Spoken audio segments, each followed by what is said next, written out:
My in-laws went to Hawaii, leaving me behind to watch my sister-in-law's quiet, bedridden daughter. But right after they left, she got up and said, "They're after my $4 million. I need your help." When they returned. You know, there are moments in life that just rip your world apart, moments you never see coming.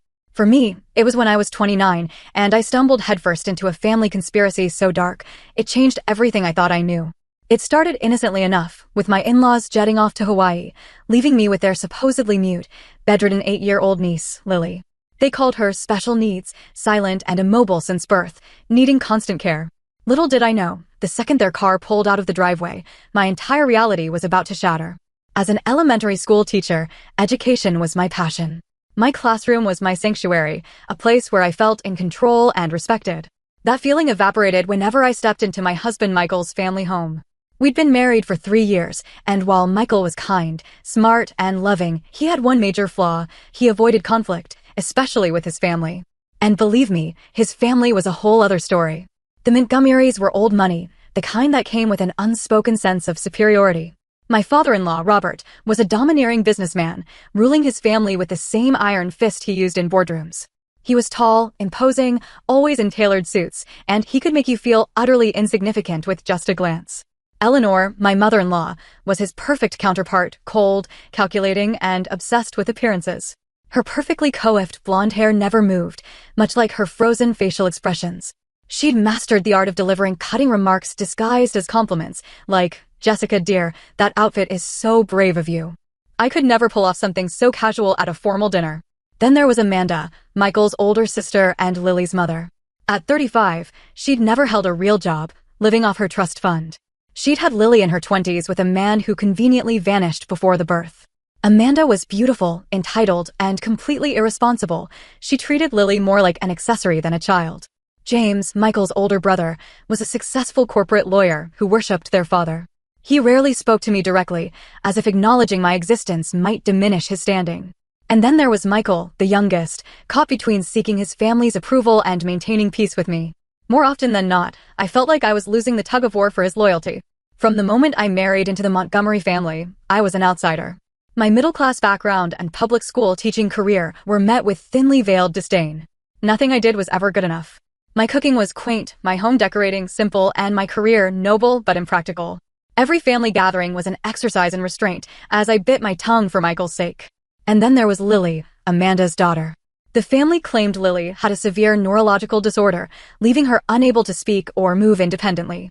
She required round-the-clock care, which Amanda conveniently delegated to a rotating staff of nurses. I'd seen Lily at family gatherings, always in her specialized wheelchair, staring blankly ahead, never responding. But I always felt a strange connection to her. Something about her eyes seemed alert, intelligent even. I dismissed it as wishful thinking. I wasn't a doctor, and the family insisted they'd consulted the best specialists.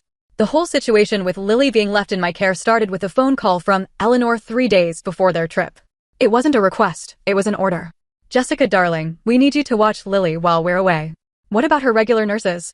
I asked, already knowing I was being manipulated. "Oh, we had to let them go. Such unreliable people. Besides, family should take care of family." Michael already agreed, of course. Of course he had. Without even asking me. When I confronted Michael, he gave me his best apologetic look. "Babe, they really need our help. It's just for 2 weeks, and we can stay in the guest suite. It's practically like having our own apartment." "What about my job? I can't just abandon my students mid-semester. It's spring break next week, and Mom said she'll have Dad call the superintendent for the second week. You know he's a major donor to the school district." And there it was the Montgomery way. Rules didn't apply to them. Obligations could be rearranged with a phone call and a checkbook. I reluctantly agreed, not because I wanted to, but because refusing would cause a family rift Michael wasn't prepared to handle. The day before they left, we moved into the sprawling Montgomery mansion. Amanda gave me a crash course in Lily's care. She needs her medication 3 times a day. It's all labeled. Don't miss a dose, or she gets difficult. She barely looked at her daughter as she packed designer bikinis. "Difficult how?" I asked. "Just trust me. Keep her on schedule." She handed me a thick binder. "Everything's in here. Feeding instructions, medication times, emergency contacts. Not that she'll need a doctor, it's all just for show anyway." That last comment struck me as odd, but before I could question it, Robert interrupted. "Jessica, understand this is a massive responsibility. We're trusting you with our precious granddaughter. Don't disappoint us." The family's departure the next morning was a whirlwind. Luggage was loaded, last-minute instructions barked, and not once did anyone, not even Amanda, stop to say a proper goodbye to Lily, who sat in her wheelchair by the window, supposedly unaware. As the cars pulled away, Michael hugged me. "I'm sorry, babe. Dad insisted I come along for some business meetings in Honolulu.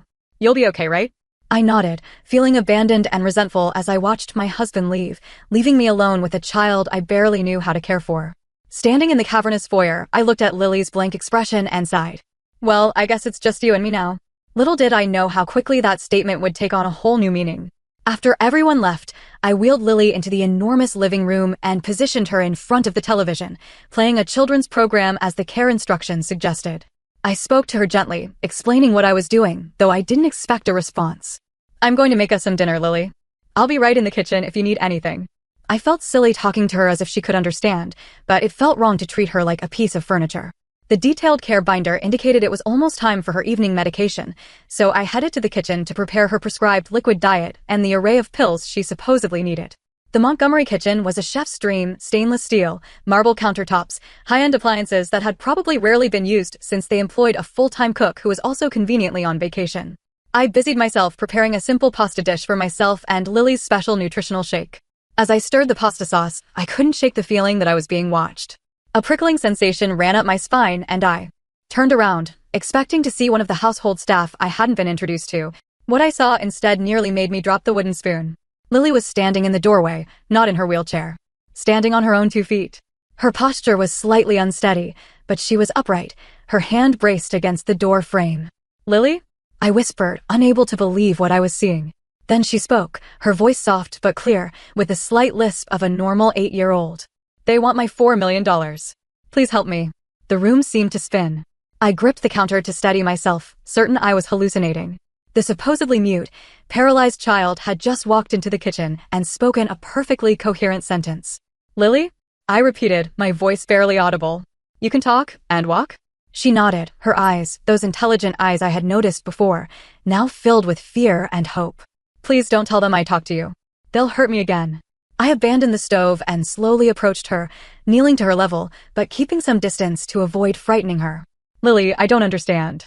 Who will hurt you? What $4 million? Her little face contorted with worry. "My mom and grandpa and grandma. They pretend I'm sick so they can take my money when I'm 18. My mind raced. How could this be possible? An entire family pretending a child was disabled? It seemed too monstrous to be real. "Come sit down," I said gently, guiding her to a kitchen chair. "Can you tell me more?" Over the next hour, as the pasta sauce burned and was forgotten, Lily told me her story. Her maternal grandparents, Amanda's former in-laws whom the Montgomerys despised, had left Lily a trust fund of $4 million upon their death in a car accident when she was 3. The money was to be held in trust until she turned 18, with her mother as trustee. "Mommy started giving me medicine after Granny and Pops died," Lily explained. "It makes me feel sleepy and weak. When I tried not to take it, she would pinch me really hard or lock me in the dark closet." Tears streamed down her face as she continued. "They told everyone I was born sick, but I wasn't. I remember running and playing and talking before the medicine started. I felt physically ill," as Lily described how she was forced to pretend she couldn't speak or move whenever anyone was around, how she was threatened and punished if she showed any signs of normalcy. How the family discussed their plans to have her declared mentally incompetent when she turned 18 so they could control her inheritance indefinitely. "How do you know about the money?" I asked, struggling to process everything. Lily's face showed a flash of pride. "I taught myself to read when no one was watching. Mommy leaves papers around, and I look at them when she's out. I have a diary where I write everything down." She led me, still somewhat unsteadily, to her room, a sterile, hospital-like space that broke my heart. From beneath her mattress, she pulled out a small notebook and several folded documents she had apparently stolen from Amanda's office over time. The diary was filled with the neat handwriting of a child who had taught herself literacy in secret. The entries documented the family's conversations about her money, the medications they forced on her, and the threats they used to keep her silent. The documents included a copy of the trust agreement from her maternal grandparents, bank statements showing the significant balance, and, troublingly, what appeared to be draft documents for a psychiatric evaluation that would declare Lily incompetent. I sat on the edge of her bed, documents spread around us, feeling a mixture of horror, disbelief, and rage building inside me. "Why are you telling me this now?" I asked. "Why take this risk?" Lily's eyes filled with tears again. "Because you're nice. You talk to me like I'm real. And she hesitated. They've never left me with just one person before, always nurses who believe them. I was hoping maybe you could help me. In that moment, looking at this brave little girl who had endured years of abuse and isolation for the sake of money, I made a decision that would change both our lives forever. I will help you, Lily. I promise. The next morning, I faced a crucial decision. Should I give Lily her medication as instructed, or trust her story and withhold it? The potential consequences weighed heavily on me. If she truly needed the medication and I withheld it, I could be putting her health at risk. But if her story was true, and my gut told me it was, I would be perpetuating her abuse. I decided to trust my instincts. I made a show of preparing her morning medication, but poured it down the sink drain instead. I gave her the nutritional shake without the crushed pills, watching anxiously for any adverse effects. By midday, the transformation was remarkable. Lily became more alert, her movements more coordinated. Her speech, which had been somewhat slurred the previous evening, became clearer and more animated. She seemed like a completely normal 8-year-old girl, albeit one who had been isolated from normal childhood experiences. I feel better when I don't take the medicine, she confided, her eyes brighter than I'd ever seen them. My head doesn't feel fuzzy. Together, we began a methodical search of the house for evidence to support her claims. Lily knew the mansion well, having spent countless hours observing from her wheelchair while everyone thought she was oblivious. Mommy keeps important papers in her office, Lily directed me. The key is under the plant pot. Amanda's office was a testament to her superficial personality, all style and no substance. Designer furniture, fashion magazines, and barely touched business books lined the shelves. The filing cabinet Lily indicated was locked, but the key was exactly where she said it would be. Inside, I found a treasure trove of damning evidence. Financial documents detailed the trust from Lily's maternal grandparents, the Blackwells, who had indeed left her $4 million. I also found legal correspondence about the terms of the trust, which named Amanda as trustee until Lily turned 18 or was deemed mentally capable of managing her affairs. Most disturbing was a folder labeled Lily's condition. Inside were medical records that had clearly been falsified or obtained through deception. There were prescription records for powerful sedatives and muscle relaxants, medications that would indeed make an active child appear listless and immobile. Look, Lily pointed to a document I had overlooked. It was her original birth record and early pediatric reports. They showed a perfectly healthy baby with normal developmental milestones up to age 3.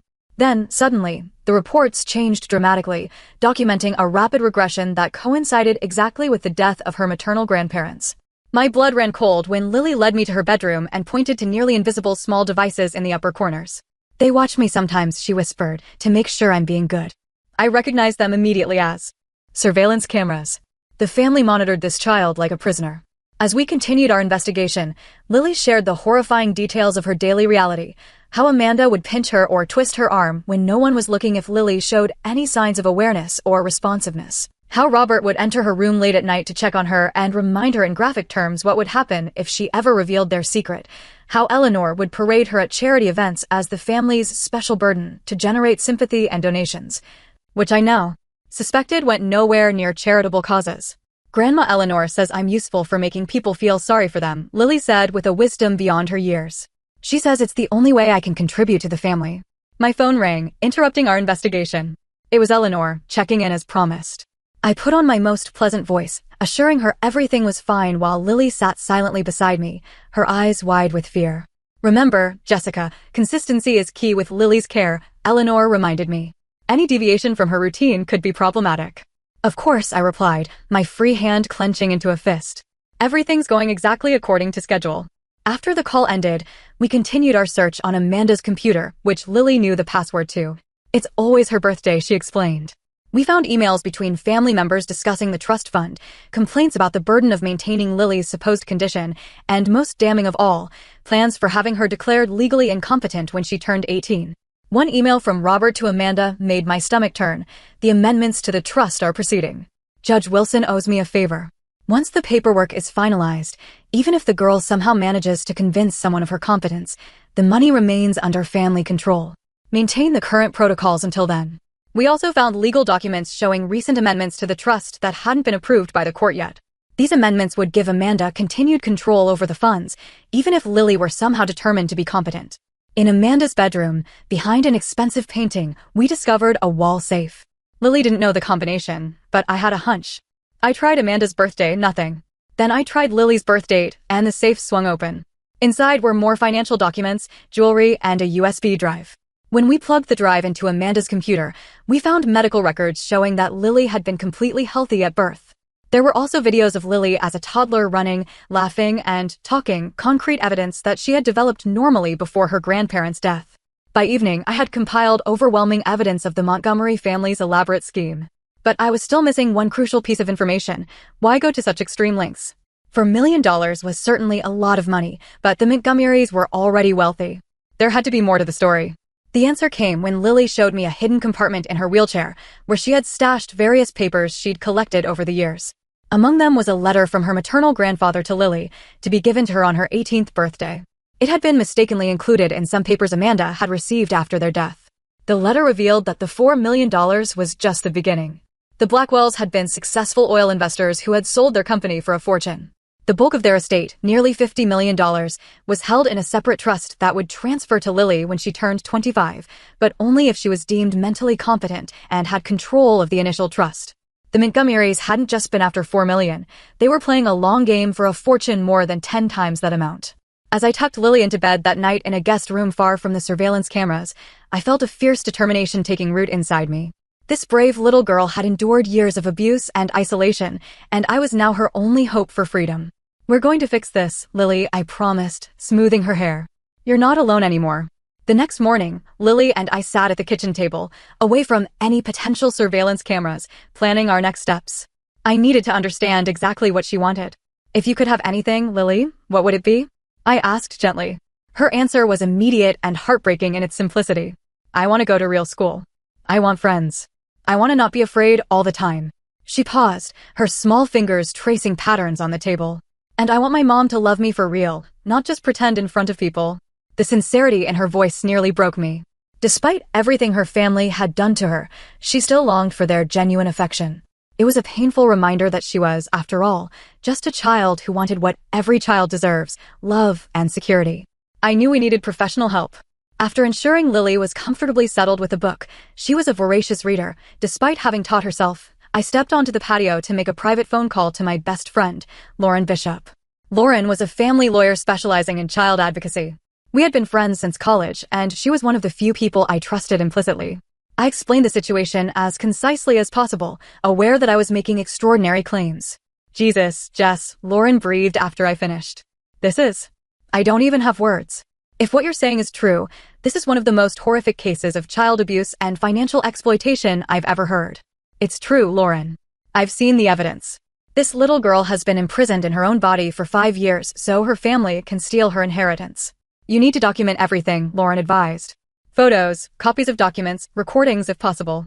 But be careful. If they catch you, they could spin this against you. They have resources and connections." She promised to research the legal implications and prepare for potential emergency proceedings, but warned me against confronting the family directly without proper preparation. "These people sound dangerous, Jess. They've maintained this deception for years. They won't hesitate to destroy you if you threaten their scheme." After my call with Lauren, I returned to find Lily looking anxious. "Are you going to send me back to them?" she asked, her voice small. I knelt beside her chair. "Absolutely not. We're going to make sure you're safe and that nobody ever hurts you again." Over the next few days, we established a routine. During the day, we gathered and secured evidence. I photographed documents, copied files onto a secure cloud account Lauren had set up, and helped Lily document her experiences in a journal that could potentially be used in court. I discovered a disturbing amount of surveillance throughout the house, cameras in Lily's room, the hallways, and even some of the common areas. However, they didn't cover everywhere, and we were careful to conduct our most sensitive conversations in camera blind spots Lauren helped me identify. We also researched child abuse laws, inheritance regulations, and trustee responsibilities. What the Montgomerys were doing violated numerous state and federal laws. They weren't just being cruel, they were committing serious crimes. Every evening, the family would call to check in. I maintained the charade, reporting that Lily was following her usual routines and taking her medication. Meanwhile, Lily continued to improve physically and mentally. Without the sedatives, her movements became more coordinated, and her personality blossomed. She was funny, curious, and remarkably resilient, given her circumstances. The question of whether to tell Michael weighed heavily on me. He was my husband, and I wanted to believe he wasn't part of this conspiracy, but his blind loyalty to his family made me hesitant to trust him fully. 5 days into our time alone, I decided to test the waters. I called Michael while Lily was napping. "Hey, how's Hawaii?"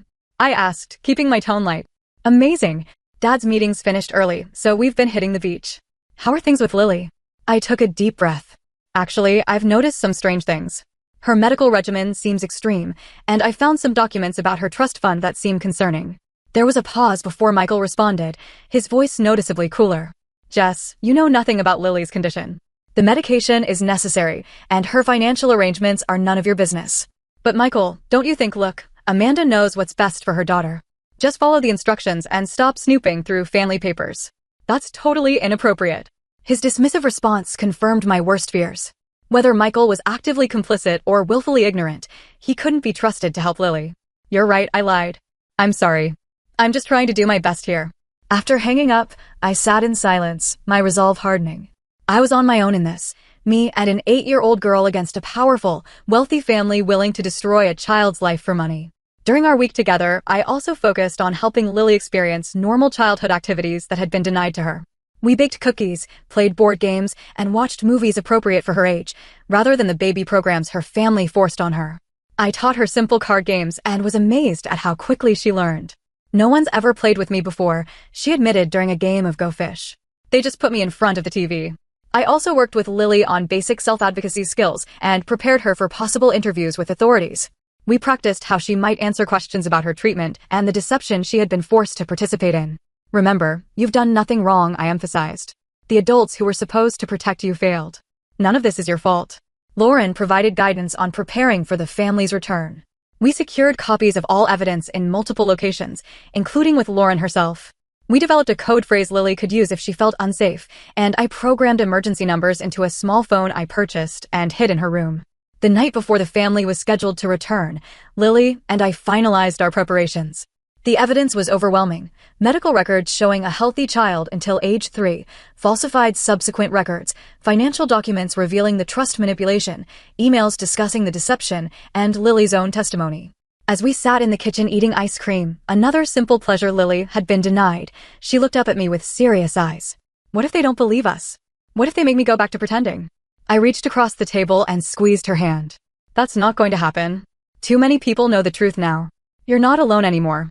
What I didn't tell her was my fear that the Montgomery's wealth and connections might still prevail, that justice wasn't always served, especially when facing opponents with unlimited resources. But I was determined to fight with everything I had. Tomorrow will be hard, I warned gently. But remember how brave you've been all these years. Just a little longer, and then you'll be free. As I tucked her into bed, Lily wrapped her arms around my neck in a tight hug. Thank you for believing me, she whispered. I held her close, my heart breaking for all the years of affection she had been denied. Always, I promised. Now get some sleep. Tomorrow is a big day. Little did I know that tomorrow would arrive much sooner than expected. At 3 o'clock in the morning, I was jolted awake by the sound of the front door opening and voices in the foyer. The family wasn't supposed to return until the afternoon, but here they were, in the middle of the night, catching us completely off guard. I hurried to Lily's room and found her already awake, her eyes wide with fear. They're back early, she whispered, trembling. They sometimes do this to check if I'm being good when no one expects it. I helped her quickly return to her official bedroom with the monitoring equipment. Remember our plan? I whispered. No matter what happens, I won't let them hurt you again. I had barely settled her when Amanda appeared in the doorway, still in travel clothes. What are you doing in here? She demanded. I heard noises and came to check on Lily, I improvised. You're back early. Daddy's business concluded sooner than expected, she replied, her eyes narrowing suspiciously. Has everything been going according to schedule? Of course, I lied smoothly. Exactly as you instructed. Amanda pushed past me to approach Lily's bed. Let me see her. I watched tensely as she examined her daughter, looking for any signs that might betray our deception. Lily played her part perfectly, remaining limp and expressionless as Amanda checked her. Her medication? Amanda asked sharply. All given as prescribed. The logs are in the kitchen, I assured her. Amanda seemed satisfied for the moment and left to join the rest of the family downstairs. I squeezed Lily's hand reassuringly before following. In the living room, the entire Montgomery clan was assembled despite the early hour. Robert and Eleanor sat regally on the sofa, while James paced by the fireplace. Michael stood awkwardly near the entrance, avoiding my eyes. Jessica, Robert acknowledged me coldly. I trust everything has been satisfactory in our absence? Yes, I replied simply, deciding to let them reveal their hand first. Eleanor studied me with calculating eyes. Curious. Amanda checked the medication supply before we left. It seems several doses are unaccounted for. My heart raced, but I kept my expression neutral. I followed the instructions precisely. Perhaps there was a miscount before you left. Perhaps, Eleanor conceded, though her tone suggested she believed nothing of the sort. An uncomfortable silence fell over the room until it was broken by a sound that caused everyone to freeze, footsteps on the stairs. All heads turned as Lily appeared in the doorway, standing perfectly straight, fully dressed and very much alert. "Hello, Mommy," she said clearly. "Hello, Grandma and Grandpa. I'm feeling much better now." The room erupted into chaos. Amanda lunged toward Lily with a strangled cry.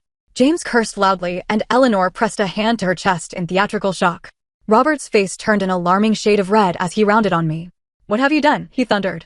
I moved quickly to stand between him and Lily. "I've done nothing except stop drugging an innocent child."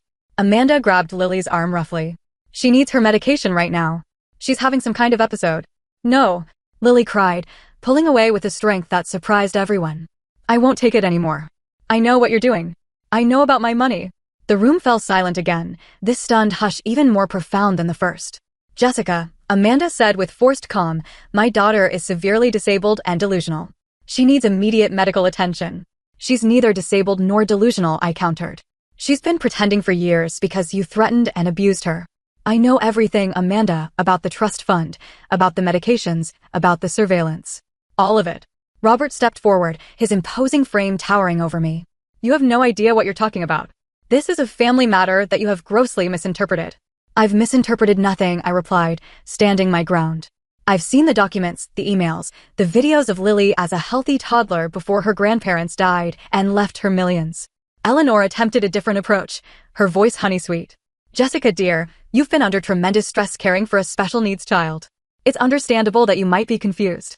Why don't you and Michael go home and rest while we handle Lily's care?" Michael finally spoke up, his voice uncertain. "Jess, maybe Mom's right. This is a lot. Let's go home and talk." "There's nothing to discuss, Michael. Your family has been abusing Lily for years, and I won't walk away and let it continue." Amanda suddenly changed tactics, her face contorting with rage. "You bitch. You've been snooping through my private papers. You have no right." She lunged for Lily again, this time with a prescription bottle she'd pulled from her purse. "You're taking your medicine right now, young lady." I intercepted her, blocking her path to Lily. "Don't touch her." Robert grabbed my arm painfully. "This is criminal trespassing and interference with a child's medical care. I'm calling the police." "Please do," I replied calmly. "I'm sure they'll be very interested in the evidence I've gathered." "Evidence?" James scoffed. "What evidence could you possibly have against our word? We are the Montgomerys. You're nobody. I have copies of all the financial documents showing how you've been manipulating Lily's trust. I have the falsified medical records. I have the emails where you discuss your plans to have her declared incompetent when she turns 18, so you can keep control of her inheritance." With each item I listed, I watched their faces grow paler. "Most importantly," I continued, "I have Lily herself, a perfectly healthy, intelligent 8-year-old who can testify to years of abuse and medical neglect." Amanda's expression turned vicious. "No one will believe her. She's been diagnosed with severe cognitive impairments since she was 3. Diagnosed by doctors your father paid off," I countered. "The truth will come out." Robert stepped closer, his voice dropping to a threatening whisper. "You have no idea who you're dealing with. I can destroy you. Your career, your reputation. One phone call and you'll never teach again." Michael finally seemed to grasp the gravity of the situation. "Dad, what are you talking about? What's going on here?" Before Robert could respond, Amanda made another grab for Lily, this time succeeding in catching her arm. She tried to force a pill into Lily's mouth. "Take it," she hissed. "Take it now or you'll regret it." Lily struggled, crying out in pain as Amanda twisted her arm. "No, let me go." Something in me snapped. I shoved Amanda away from Lily with more force than I intended, sending her stumbling back against an antique table. "Don't you dare touch her," I shouted. Robert moved toward me with undisguised menace. "That's assault. James, call the police. We'll have her arrested." "I wouldn't do that if I were you," I said, pulling out my phone, because the police and Child Protective Services have already been contacted. The atmosphere in the room shifted instantly. Robert froze mid-step, his face a mask of calculation. "You're bluffing," he said, but uncertainty had crept into his voice. "Am I?" I held up my phone, showing them the call history. "My friend, Lauren Bishop. Perhaps you've heard of her? She's one of the top family lawyers in the state. She's been documenting everything we've discovered." Eleanor's perfectly maintained composure began to crack. "Robert, perhaps we should discuss this privately." Before he could respond, the doorbell rang, its chime echoing through the tense silence of the room. James moved to the window and cursed. There's a police car in the driveway. The color drained from Robert's face. Nobody say a word. I'll handle this. But when he opened the door, it wasn't just the police. Lauren stood there with 2 officers and a woman I recognized as a CPS caseworker. Lauren had delivered exactly as promised.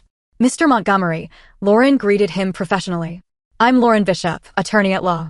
I believe you've been expecting us. Robert attempted to regain control. There's been a misunderstanding.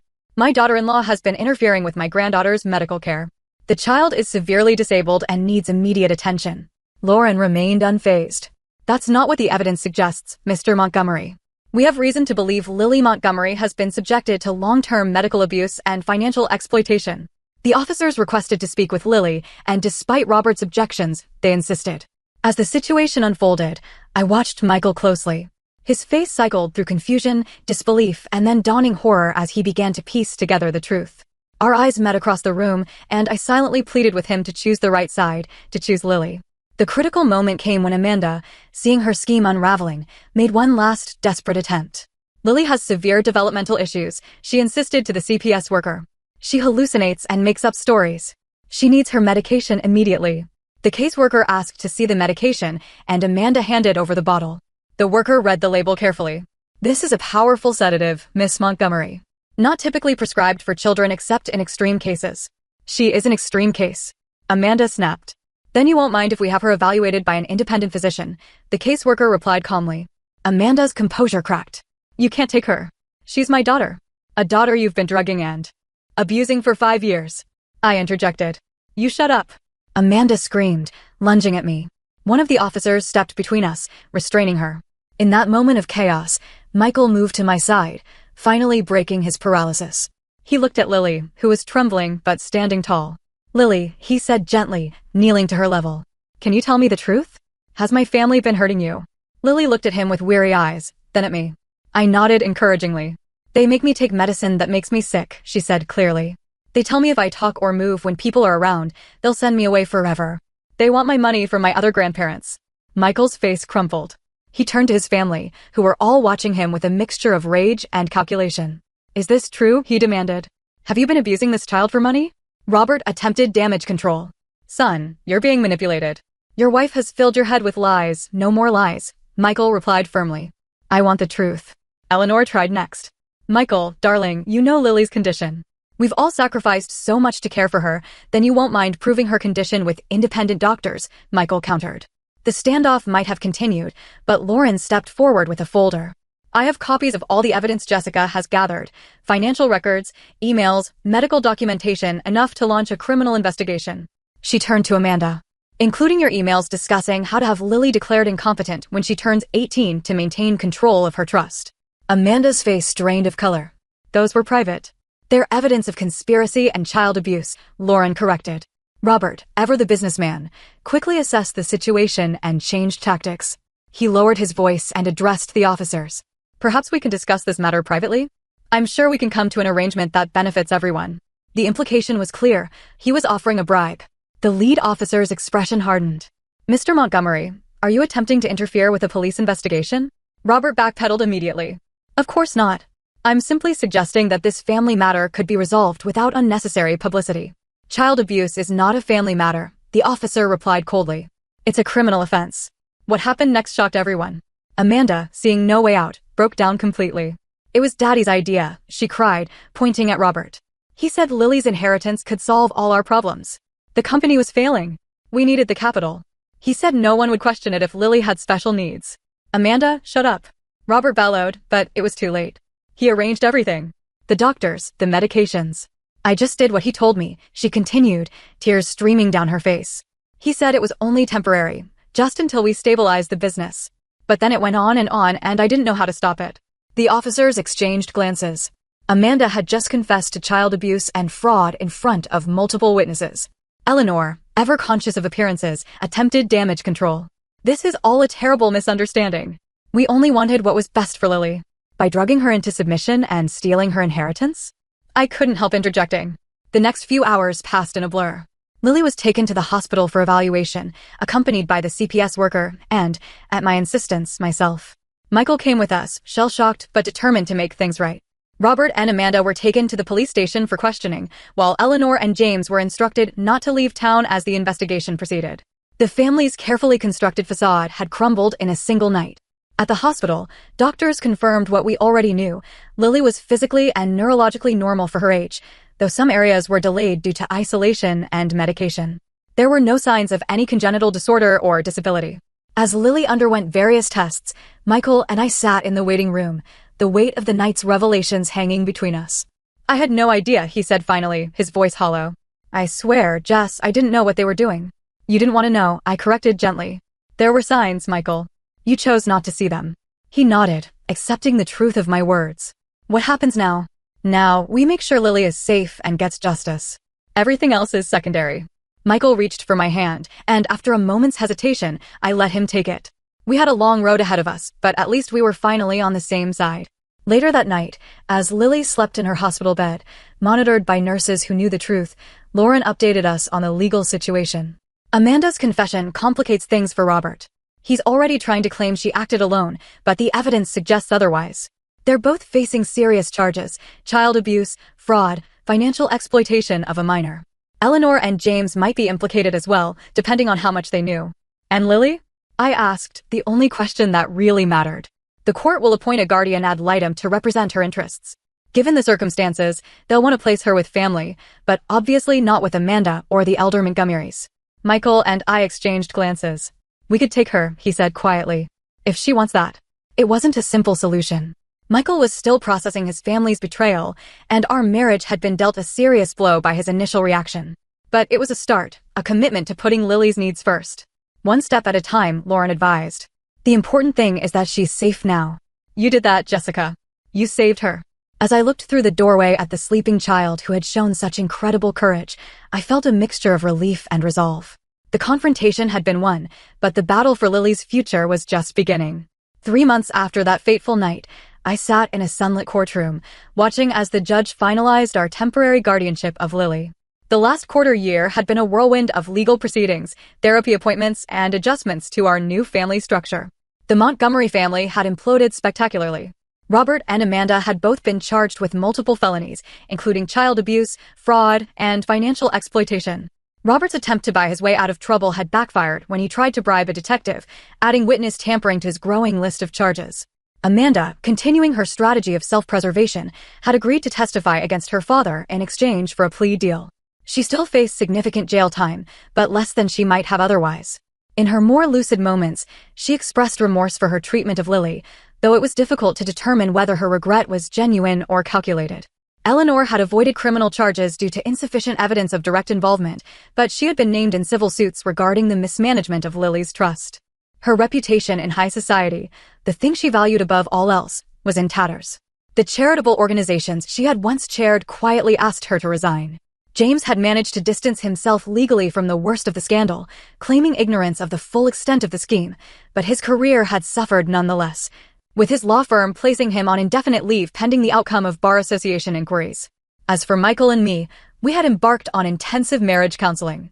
His failure to believe me initially had created a rift that wouldn't heal overnight, but his unwavering support of Lily since the truth emerged had given us a foundation to rebuild upon. He had cut financial ties with his family and was starting his own consulting business, determined to make his own way without the Montgomery fortune or connections. The most remarkable transformation, however, had been Lily's.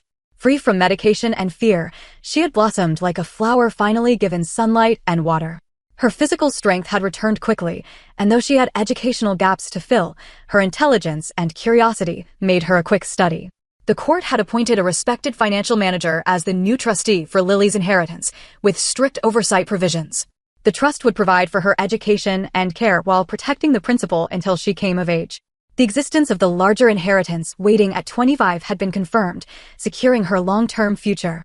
Therapy was helping Lily process her years of trauma, though the road to full emotional recovery would be long.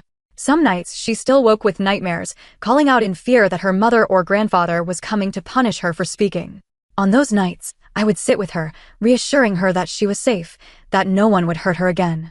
We had enrolled her in school, a small private academy with experience handling children with unusual backgrounds. After initial adjustment difficulties, she had begun to make friends and participate in normal childhood activities. Her first sleepover had been a milestone, celebrated with ice cream and a movie marathon. As the judge signed the final guardianship papers, Lily squeezed my hand, her face shining with hope. "It's official now," she whispered. "It's official," I confirmed. "You're staying with us." Outside the courtroom, Lauren met us with a smile. "Congratulations. The hard part is over." "Is it ever really over?" I asked quietly, thinking of the years of healing still ahead. "The worst is," she assured me. "You gave her a future, Jess. Not many people would have had the courage to do what you did." Inspired by our experience, Lauren and I had established a foundation to help identify and support other children in similar situations, victims of medical child abuse and financial exploitation. It was in its infancy, but we had already connected with families across the country whose stories echoed Lily's in disturbing ways. That evening, we celebrated with a small party at our new home, a modest house we had purchased in a family-friendly neighborhood, far from the Montgomery mansion with its painful memories. Michael grilled burgers while Lily played in the backyard with two friends from school, their laughter a healing balm after so much silence and pain. As I watched her run and jump, her face alight with joy, I thought about how close she had come to losing her childhood entirely, how easily her story could have had a different ending if she hadn't found the courage to trust me that night in the kitchen. The next morning was another milestone, Lily's first day at my school. I had returned to teaching, and though we had initially considered different schools to give her independence, Lily had insisted she wanted to be where I was. "Ready for your first day?" I asked as I helped her adjust her backpack. She nodded, nervous but excited. "Do you think the other kids will like me?" "They'll love you," I assured her. "Just be yourself." As we walked through the school doors together, Lily's hand in mine, I reflected on the extraordinary journey that had brought us here. From reluctant caregiver to fierce advocate, from isolated victim to thriving child, we had both been transformed by the truth and the courage to stand by it. That night, after Lily had gone to bed, exhausted but happy after her successful first day, Michael and I sat on the porch swing talking quietly about the future. "She asked me today if she could call us Mom and Dad," Michael said, his voice thick with emotion. "What did you tell her?" "That she could call us whatever makes her comfortable. That family isn't always about blood." I rested my head on his shoulder, feeling a sense of peace that had been absent for months. "We're going to be okay, aren't we? All of us." "Better than okay," he promised. "We're going to be the family she deserves." The road ahead wouldn't be easy. There would be more court dates, therapy sessions, and inevitable challenges as Lily continued to process her trauma. But watching her grow stronger each day, witnessing her reclaim the childhood that had been stolen from her, made every difficulty worthwhile. The most profound lesson I had learned through all of this was about the courage it takes to protect those who cannot protect themselves. Sometimes standing up for what's right means standing alone against powerful forces. Sometimes it means risking everything you have for someone who has nothing. But in that risk comes the greatest reward, the knowledge that you've changed a life forever, that you've helped rewrite a story that was heading toward tragedy into one of triumph and hope. What would you have done in my situation? Would you have had the courage to stand up against a powerful family to protect a child you barely knew? Let me know your thoughts in the comments below, and don't forget to like, subscribe, and share this video if Lily's story touched your heart. Your support helps us reach others who might be facing similar struggles. Thank you for listening, and remember, sometimes the most important voice is the quietest one in the room.